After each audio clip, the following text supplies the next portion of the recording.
I'm not here to hype another piece of gear, I'm here to help you decide if this is the audio interface that will actually make your studio work better, or if you're better off putting your money somewhere else.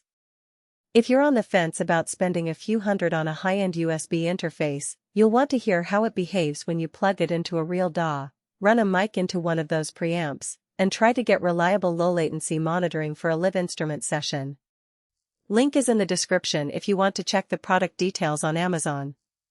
First, let's talk about the kind of situation that makes people hesitate. You've probably seen the RME Fireface UFX2 listed alongside boutique preamps and massive consoles, and you might be thinking, do I really need something this expensive when I already have a decent 2-inch interface? The core of the decision comes down to 3 practical questions. 1. Do you need the extra I/O count? 2. Does your workflow rely on rock-solid USB stability for both recording and playback? And 3. Are you willing to accept a learning curve that comes with a feature-rich but sometimes non-intuitive control surface? If you can answer yes to at least 2 of those, the Fireface UFX2 starts to make sense.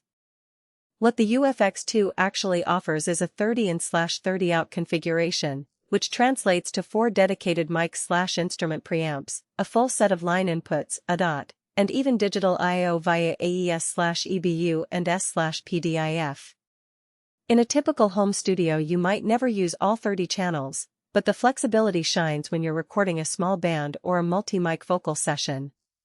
For example, you can run a drum kit with separate mic channels for kick, snare, overheads, and room ambience, while simultaneously feeding back the mix to a monitor speaker through the line outs.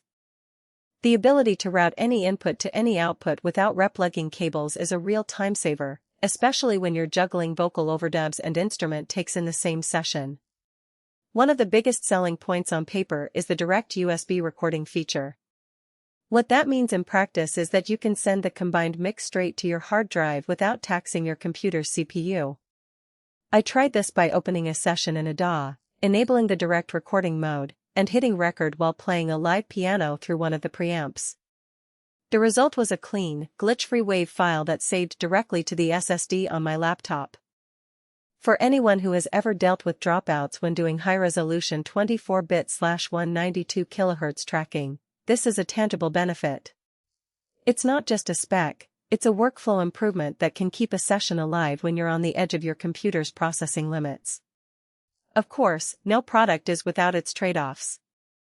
The first practical weakness you'll notice is the reliance on a single USB 2.0 connection. While RME's drivers are famously stable, you're still capped at the 480 megabits per second bandwidth of USB 2.0. In most 24-bit/96 kHz projects that's more than enough, but if you try to push 30 tracks of 192 kHz audio simultaneously, you'll start to see the interface struggling to keep up. The solution is either to stick to lower sample rates for large sessions or to accept that you won't be recording every channel at the highest resolution at once. For many producers that's a reasonable compromise, but it's worth keeping in mind if your workflow leans heavily on ultra-high-res audio.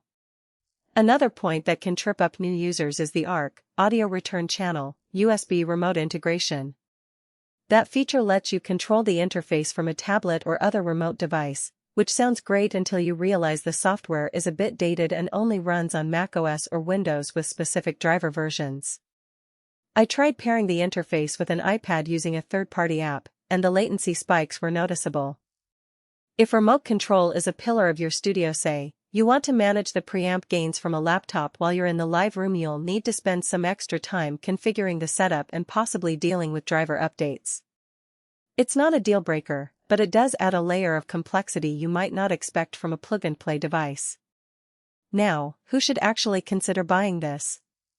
If you're a professional recording engineer, a small to medium post-production house, or a serious hobbyist who regularly records drums, strings, and vocals simultaneously, the I/O depth and the direct recording capability are strong arguments.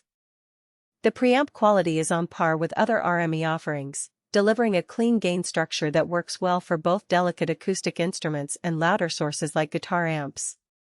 For those who value having every possible digital I/O option, AES, S/PDIF, a dot right on the back panel, this unit eliminates the need for additional breakout boxes. On the flip side, if you're a solo producer who primarily tracks 1 or 2 vocal tracks at a time, or if your setup revolves around a laptop with limited storage, you might find the extra channels and the direct recording feature unnecessary. In